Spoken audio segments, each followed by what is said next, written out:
Hey, hello there, and welcome to Talking with Tony on YouTube and Spotify. Special hello to those of you following us on Spotify as well. Happy New Year again. I said it to you last week, but I want to say this because this is the actual first one that we have filmed in the new calendar year. My guest today is Danny Arp. He is in LaGrange, Georgia, and our producer today is Jake Barton. He's in Newnan, Georgia.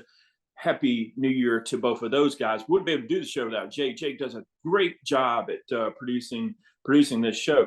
Danny is, if you're just new to us, he's a golf correspondent for us. He's also our lead football analyst, college and pro. And Danny, after starting sort of sluggishly, maybe is the best way to start at the beginning of the year, he's just caught fire. He's absolutely coming off a perfect 7-0 week, which has extended his overall record to 72-58. So you're 14 games over 500. It's extremely impressive. Congratulations, Danny, not only on the 14 games over 500, because that's something to be that needs to be commended, it needs to be mentioned, but because it is so commendable. But last week, running the table, awfully impressive.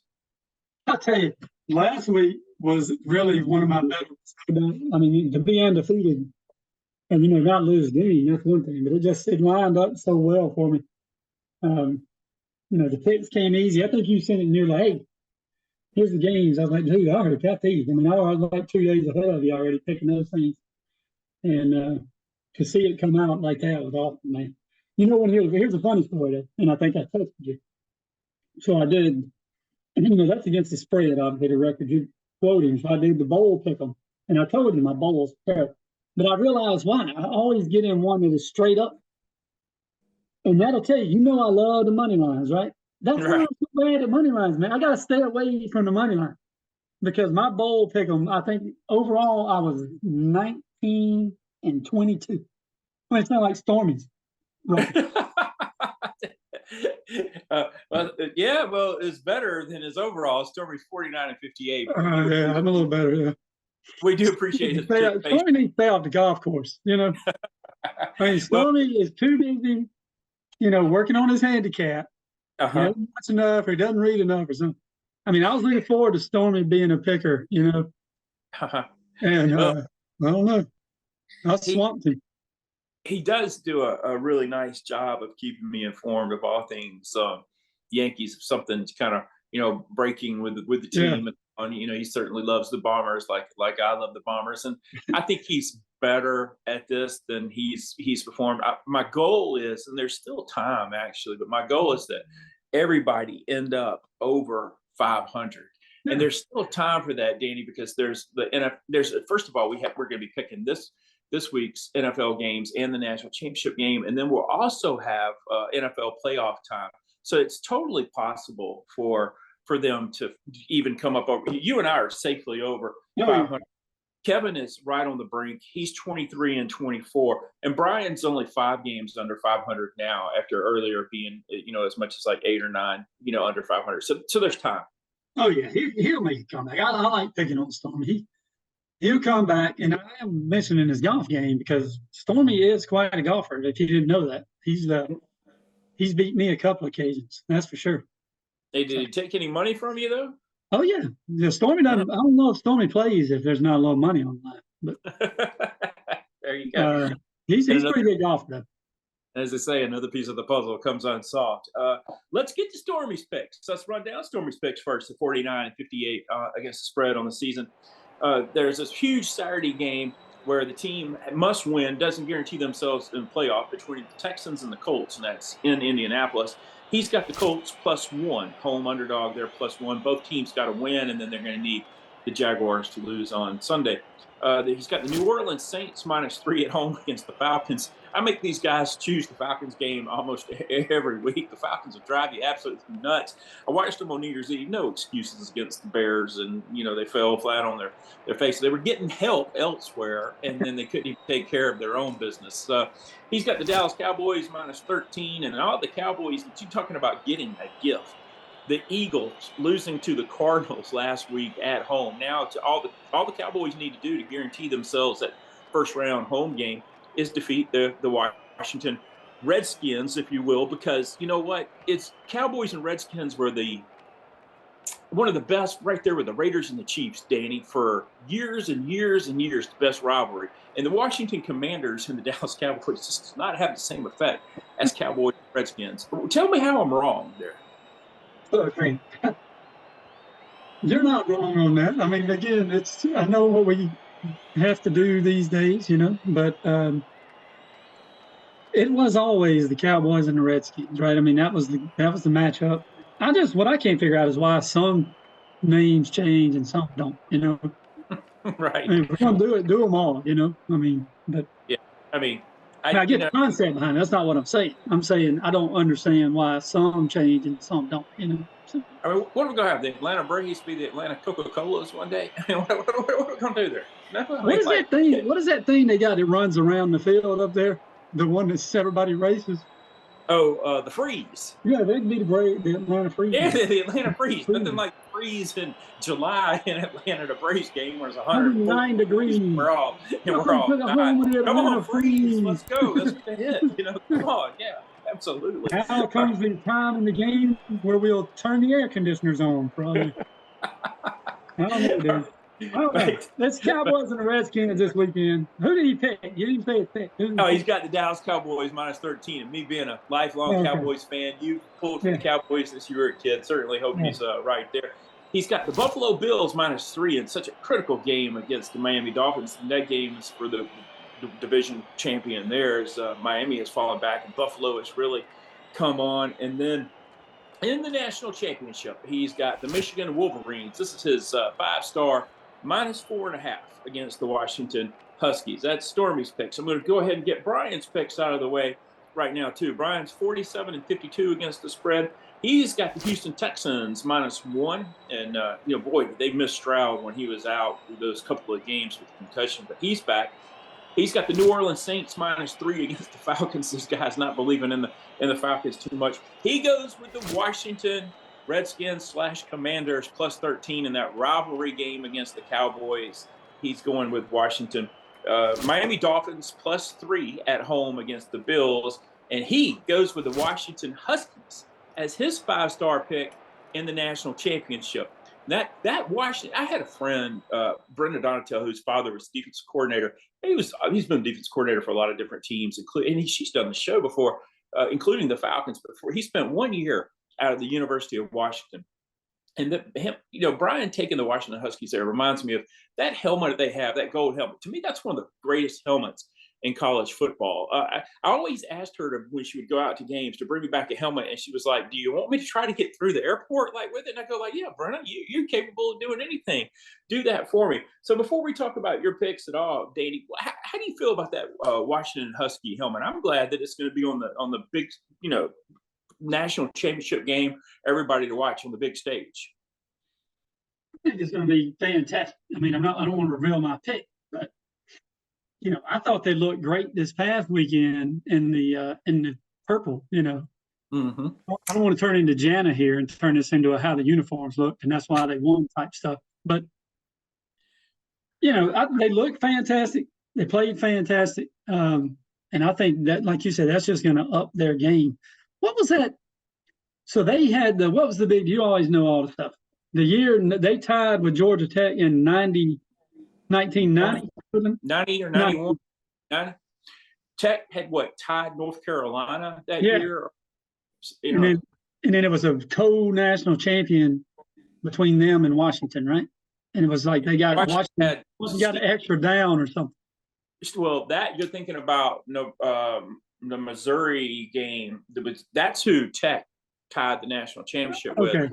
When was it Nebraska? Colorado got 5 downs. Colorado got 5 downs. That's what it was. Okay. Yeah, that's that year that you're referencing there. The Washington wins the national championship probably the next season. Steve Edmond was a great defensive tackle. Yeah. They had, Washington during that time, they won a big game in the Orange Bowl against Miami when Miami just didn't lose at home. Yeah. They played Michigan in a Rose Bowl around 92 or 93. It was a back and forth kind of game, but Michigan won that game. Mark Brunell was the quarterback for Washington at the time. I mean, he hasn't been out of football too long. He played an incredibly long time. People talk about how beautiful his daughter is. I've never seen her, but that's often something that comes up when they reference Mark Brunell. I'll go ahead and knock out. I can tell you what I do. Go ahead and knock out my picks kind of early. Okay. I'm 18 games over 500. I'm 53-35. I'm going to tell you what Danny and I have done this year is phenomenal. Van Pelt had his like best week so far of the season this past week, but he was like 6 games under 500 for ESPN. And Stanford Steve was even worse, and they are the two gurus. They are the two experts. So the fact that I'm 18 over 500 and then Danny is 14 over 500, but what you need to look at, Danny's provided 72 winners. Okay, that is incredible picking, especially when you consider that he has been asked to pick 130 contests. He's still come up with 72 victories. So I've got the Houston Texans -1. I'm going to agree with Brian Lundquist there, and of course I'm a Stroud fan too. But I got to go with the Dallas Cowboys. There have been multiple times where the Cowboys have been in this position. They're going to be in the playoffs regardless. They've been in a position to either better themselves in the playoffs or either even get in the playoffs. And Washington has put an end to that in the final game of the year. So it's payback. Plus, when I was a little kid, the Redskins, I think Cowboys had to start a guy named Gary Hugeboom because of injuries at quarterback in the NFC Championship game.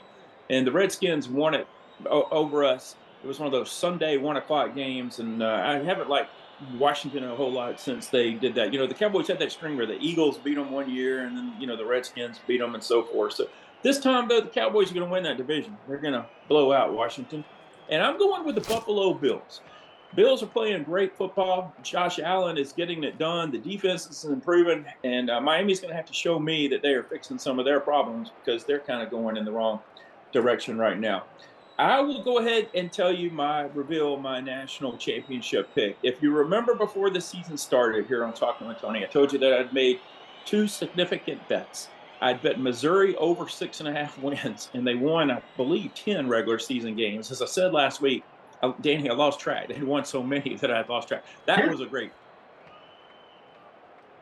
I told you right away. I think it was the first show, I think, when we did it together, that was dead on, that you had that pick, that their defense was absolutely almost all coming back from the year before, and they were going to be great. And it turns out they were. You know how when things don't go well, people do like dumpster fires in their social media thing? I'm going to have to challenge our producer, Jay Barton, to come up with something special with that Missouri over 6.5 wins for the season, because they've got 11 now, even though 10 only counted. He's going to have to do something with a big explosion in a good way. I've been high on Missouri because I've got the over 6.5 wins out in Vegas for their entire season, meaning they need 7 or more wins. The other pick, I took Michigan to win the national championship. If people follow me on Facebook, you know that the first weekend of the college football season annually, I reveal my national champion. And that was Michigan. And that was hard for me to do. And if they would have had to go to Columbus this year, I would not have picked it, because Ohio State had a great football team. In fact, we're driving at Ann Arbor with a chance to win that game. At the end of the game, when the quarterback, who's now a Syracuse Orangeman, was hit and threw an interception, and Michigan held on and won by 6. And I'm talking about Kyle McCord. Don't know who will win the game on Monday night. Certainly I'll get paid if Michigan does, because of a future tickets that I had in Las Vegas. But with the spread being 4.5, I like Washington. Washington's got a lot of skilled people, and they've got people that can create a lot of havoc. And the quarterback, Penix, is just phenomenal. He throws such a beautiful ball. I know that Texas people were upset because it would have been a home game for them playing in Houston, but he had other ideas and they held on. I'm going to go with the Washington Huskies in that national championship game, plus 4.5. So now let's get to Danny. We've only got Danny and Kevin's selection still to reveal. Danny, like we've said on the show, is just come on. He's just caught fire. Danny, going perfect 7-0. I've done like a 4-0 a couple of times. I never hit that 7-0 mark. Tell us how good does one sleep after going 7-0? Look, I felt great. I'm telling you, man. I sat there and I kept looking at the paper. Then I'd written it and I sent you the picture, and then I just kept putting those check marks, man. And I was like, golly, this is on fire. And I did finish, like I said, on my bowl. I did finish I was actually perfect that day too on the straight up. So that's what got me to 19, or I would have been a total disaster on that thing. But I like picking it against the spread, and I thought those were really good. I mean, I'll be honest with you, I like what I got this week. I don't know if I'm going to call, perfect pick again, but I might. I just, if you go to Bleacher Report and you see different things and different people pick games, each week, and none of them honestly do as well as we do. There's a show called The Daily Wager on ESPN where they have these, professionals, and they struggle with all of their picks to be at 500. Van Pelt is a guru who has been under 500 all season, and Stanford Steve is even better, and he's been worse. And his one pick, I believe, for this past weekend was Alabama. I mean, like, how can, and you and I, of course, both took Michigan, but with their resources and their ability to research and talk to coaches, and they are on site at these games and break down film and all the money, everything they have at there, how can we kick their butt like we do all the time? Can you make sense of it for me? I don't know, man. I don't know if it's that we are I'm not saying they're not fans of the game. Obviously, they are fans of the game, but maybe they've gotten a little too commercialized watching it. I don't know, but because all these people jumped on Alabama, right? Mm-hmm. And every year it's like Alabama, this is their year this year, and you would think that Nick Saban was coaching the Troop High 1989 football team. That's the kind of caliber of players he had, which that was my team, by the way, and we went like 5-7. So it's ridiculous. And they just get caught up in this nonsense rather than actually looking at it like they should. And I think that's why we do better. We do think it through. I don't know, man. I don't get it. I mean, I was 100% on Michigan in that game. I mean, there's not a doubt in my mind, The lack of professionalism that Fowler and Herbstreit showed when Alabama hit the 4th down and goal at the 31. I can't believe they let the tape go out. They said they were, caught up in a moment of great sports and stuff like that. They fumbled all over their excuse for it, and it's a damn shame what ESPN has covered for them and didn't make anything for them to pay a price for that or anything. In fact, they should have been kicked out of announcing the semifinal game between Michigan and Alabama. And Herbstreit had to go into this tirade about how he loves the Rose Bowl and all this. Well, we all love the Rose Bowl. If you've watched any episode of this show, I've said that's my favorite bowl, and it ought to be the Big Ten versus the Pac-10, and it ought to be next year. But now because of TV contracts and ESPN is part of the fault, but it's not all their fault. So the networks, there is no Pac-10 anymore. I just with what they have. And people view them as gods in college football. We've killed them this year. We've absolutely annihilated them, and they should be embarrassed, and we should have a trophy over our heads. I'm super proud of all of our guys on the panel, but especially the results provided by you and I. Look, I don't disagree. To your point, I think Herbstreit even tweeted that out, that video of him going crazy on the 4th down. And look, I know he wants to say I'm a fan of the game or whatever, but he does sit and he calls these games. He gets prime time. He should not be acting that way on camera, right? If he is at a job, doing his job, and then he's acting like that, it shouldn't have got out. I'm not saying you can't get excited. Then he comes out, and they all push for Saban to get in. I just don't think it was right, man. And then you got him now calling for he wants the national championship every year in the Rose Bowl. Did you see that junk he tweeted? I mean, don't get me wrong. Who wouldn't want to go to sunny California? The Rose Bowl is beautiful. It's awesome. The way it's built is incredible. It's got a history that's unrivaled. But let's not get stupid. You know what I'm saying? Every year you're going to make everybody travel to freaking California, man? Yeah. He might want to look into the fact that when Alabama played Clemson out in California a few years ago in the national championship, it wasn't even a sellout, which was embarrassing as well. Can afford to go out there all the time. Yeah, exactly. All right, Danny. Houston Texans, do they stay alive with a chance to make the playoffs with a victory at Indianapolis on Saturday? Yes, they do. I told you, you ran Stroud and won me over, man. I'm a Stroud fan. That was one of the most athletic performances I ever seen against us. And he hasn't disappointed this year, out a couple of games, but he's back, looked good last week. I think that's a lot. Okay. the New Orleans Saints at home against the Falcons. The Saints are favored by 3, and like we talked about, the Falcons had a little bit of a door open up for them last week, and they weren't able to walk in up at Soldier Field in Chicago. Can they get the job done and finish their season with a victory against the Saints? Well, let's think about it. What's all on the line, Anthony? You got the Falcons. If the Falcons beat the Saints and the Panthers beat the Bucks, right? Mm-hmm. Falcons will actually win, man. They will go to the playoffs. So you got a lot on the line here. But you just also said the Panthers have to beat the Bucks, and they do. But again, a problem too. That's a problem too. I mean, I know that like everybody in the world's on the Buccaneers. All I'm saying to you is there is a chance. And one thing you count on with the Falcons, if there's a chance, they're going to freaking blow it. So I'm going Saints -3. Okay, well, I just have a message for the offensive play callers and Smith and all these. Give the ball to Bijan Robinson. Run the football. Run the football. Makes too much sense, man. Let's get a pro-style offense and not run it, and let's not throw to our tight end. Or let's do it when we already think the season's over, you know. Golly, what a bunch of defeatists, man. I don't know, dude. They got to fire that guy.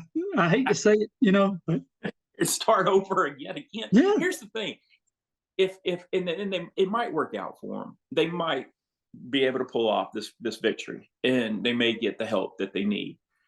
But they should never have been in this position. This division is so terrible. They should have never been. This division should have been locked up for them already. They should be resting all their starters this weekend, getting ready for a playoff run, and instead they have literally given away the easiest division, you know, that they could have. Man, it's crazy.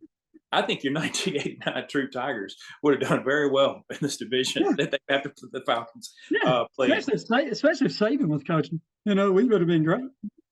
Cowboys in Washington, Dallas favored by 13. I went out and said, Danny, that I not only believe they're going to win that game and win that division, and we have felt like they could win that division all year. Once again, ESPN was loving the Eagles and Jalen Hurts and all this, and such little love when it was like a 2-game lead for the Eagles. And I looked at the schedule and I said, you know, Philadelphia had to still come to Dallas, and Dallas could have helped themselves out with a victory at Miami. I'll be honest with you, but the Eagles were no lock to win. Now, I didn't expect them to lose at home against the Cardinals, but now that they have, and I just can't see Dallas screwing up this absolute gift. No, I mean, you know how I like the Eagles, former Georgia players and all that. You know, I got my shirt on. Them dogs are head. Them dogs are head. Yep. I like the Cowboys too, and the fact that the Eagles, you know, have opened up this door. That was a crazy game with the Cowboys last week too. So that's a big line, but I don't think they're going to mess around with these Commanders. They got to go ahead and put this one in the bank, put it in the bank early. And I think they covered a 13. I'm thinking somewhere like 36-10. Okay, I love it. He's got the Dallas Cowboys -13, and finally, Miami and Buffalo. In Miami should hopefully have a huge crowd there. The fans need to come out and support them. You know, that's something that the Dolphins and the Miami Hurricanes often don't get, or those crowds that they deserve to have. Bills favored by 3. I told you earlier that, you know, I'm on Buffalo. How about you? Yeah, I think Josh Allen, he's pretty much been dominant down there. So I'm on Buffalo too. Buffalo -3. I think he'll go in and do what he needs to do to go ahead to clinch this thing for the Bills. And they'll have their fans there too. Buffalo people travel. Yeah, I read something like they're going from like they're trying to take over, like they're predicting 55% Bills fans there. Yeah, well, you know, that wouldn't surprise me because, like I said, the Dolphins people, they're like the Hurricanes. They just don't support them. All right, so Danny and the pros: Houston Texans -1, New Orleans Saints -3, Dallas Cowboys -13, and Buffalo Bills -3. He loved in the favorites, but you might want to cross-reference that with me. Of the 3 of the 4 NFL games I picked, we are completely in line. Texans, Cowboys, and Bills. I'm going to run down Kevin's. I'm going to do a little challenge here to Jake, who loves to put our picks up. I'm going to run down Kevin. Kevin 23-24 against the spread this year. He's got the Colts at home +1. He thinks that they're going to stay alive with the victory on Saturday night. His 5 stars, the New Orleans Saints -3. The Saints were a popular pick from everybody who picked it. The entire panel picked it. I didn't go with that game. That's his 5-star. He's taking the Washington Commanders +13, and the Buffalo Bills is Kevin's final pro pick -3. He's going with the Michigan Wolverines in the College National Championship game, -4.5. So in all separate graphics, if we can get you to do it, Jake, here are the national championship picks from all of us. Starting with Tony Jones, 53-35 on the year. Washington Huskies +4.5. Although with that future in Vegas, I sure would appreciate Michigan winning between 1 and 4 if at all possible. Kevin, 23-24 on the season. He's going with the Michigan Wolverines, -4.5. So that is 1-1. We look at Brian, his 5-star Washington Huskies +4.5. Brian, 47-52 on the year. Brian taking Washington of the 5 picks, 2-1 Washington. Stormy, 5-star Stormy, 49-58 on the season. His 5-star Michigan Wolverines -4.5. So not only have you got 4 picks now laid out for you, 2 have gone with Washington, 2 have gone with Michigan. One of our experts' 5-star is Washington. One of our experts' 5-star is Michigan. Now, Danny gets to break it. Washington and Michigan. Michigan by 4.5. Danny, 72-58 on the season. Who you got, Danny? I made a lot of my good picks in my record in the pros, believe it or not, but I've done well in college. Mhm. But I feel good about this. I'm taking the Washington Huskies plus the 4.5. To your point, I don't care who wins either way. I'd like for you to win it since you got that thing going for Michigan. But I think they will at least keep it within 4. Maybe a field goal win by Michigan at the end. It's going to be a tough game. I mean, that defense from Michigan was incredible against Alabama. Well, and Bama sort of dirked up some stuff, right? But right. Did they not come out with their hair on fire? It was awesome, man. And having a cornerback like Will Johnson will go a long ways in shutting down, these receivers for Washington. Michigan has him and Johnson, but there are a lot of talent, and we're going to see how the Washington offensive line holds up against that Michigan front. Graham, incredible, football player up there. They didn't have a problem. No, they didn't have a problem with Texas's front line. And I'll tell you the thing about Penix, that throw Penix makes, which it makes me nervous. Earlier in the year, I said this guy, if he played Georgia, was going to throw a pick 6. Of course, we blew it in Atlanta as we always do against Alabama. But that throw he makes, I don't want to call it a back shoulder throw. But you know what I'm saying? It's sort of like, it's similar to the back shoulder throw. It's right there where only his guy can catch it. But it just looks so odd. But he puts so much ground pressure in, that ball gets there so fast. It looks like it's almost floating, but it's there. And I think that's going to take advantage of, I don't think Michigan's defensive backs have seen that, man. I don't know.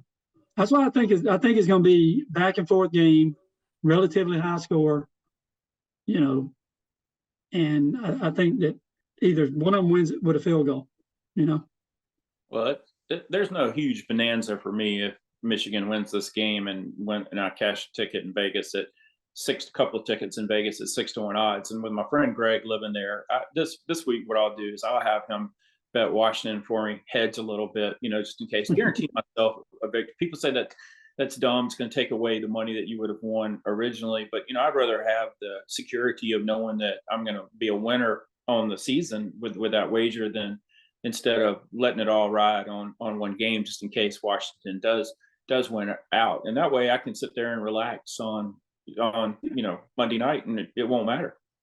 Yep, enjoy the game, come out ahead. I mean, you got a nice pick, at the beginning of the year with the future on Michigan. I mean, that's fantastic, man. I mean, just goes along with your record this year, and then you see that you've done that quite a few seasons where you've come out and made the national champion win. Yeah. Pick for the season. It's hard not to be humble, but to be, it's hard to be humble. But when I look at my track record through the years, I don't know anybody that's better than me at this, period. I just have that ability. I just see some things that I think some of the other people, don't. And I would never work for ESPN because they're all left-wing lunatics. If they had some conservatives, that would be one thing, but they're all left-wing lunatics. So, and because when they get a conservative, they let go of them, like they say, like a Mike Ditka. I mean, we could run down a list of, Sage Steele. We could run down a list of several that they have gotten rid of. Running a little bit low on time, I do wonder. The Boys in the Boat is this wonderful movie that's out right now about the University of Washington 8-man rowing team. I read the book 8-9 years ago. I thought it was one of the greatest books that I've ever read.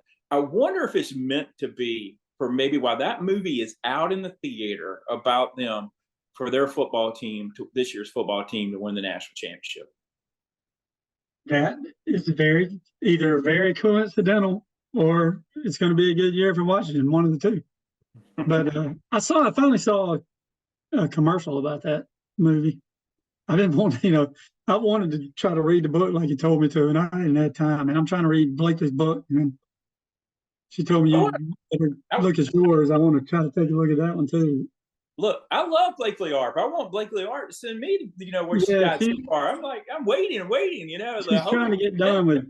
I've read like 2 chapters of hers, and she's like, I said, "You gonna watch the show that we're doing?" And she said, "Well, you haven't read all my books, so why should I watch your show?" Fair enough. I said, "My record." I said, "You don't understand the kind of record I got." I said, "We're going to get on the show." I said, "Anthony is going to talk about how good my record was." I said, "But not before, like you were talking about then, not before he tells how good he's been doing." Because he loves to brag on himself. But I said, "You should watch the show." She said, "I'll watch the show if you read the rest of my book." So I got it printed out because I just had it on my computer and I hadn't had a chance. But anyway. Blakely, I got nothing going on tomorrow. The day after that, I am booked all day. Send me what you got. I'd love to read it. Share that. It's good. It really is. It's good. And I think she would love Boys in the Boat too, because it's the ultimate story about perseverance, also from a lower to middle class kids when they have to battle the Yale and the Harvards. We got to wrap it up, Danny. But thank you so much. Happy New Year. Congratulations on the great run you've been on. Yep. Happy New Year to you, Jake, you, everybody on that side of the screen. This has been a lot of fun, man. I can't tell you enough how much I appreciate you letting me do this. It's been a blast. And then you bringing in some of those other pickers has been even better. I mean, thanks. Yeah. I appreciate you. Happy New Year. For Jake Barton in Newnan, Georgia, for Danny Arp, LaGrange, Georgia, I'm Tony Jones in Auburn, Alabama. Thanks for tuning in on Spotify and YouTube for us. We'll see you next time right here on Talking with Tony.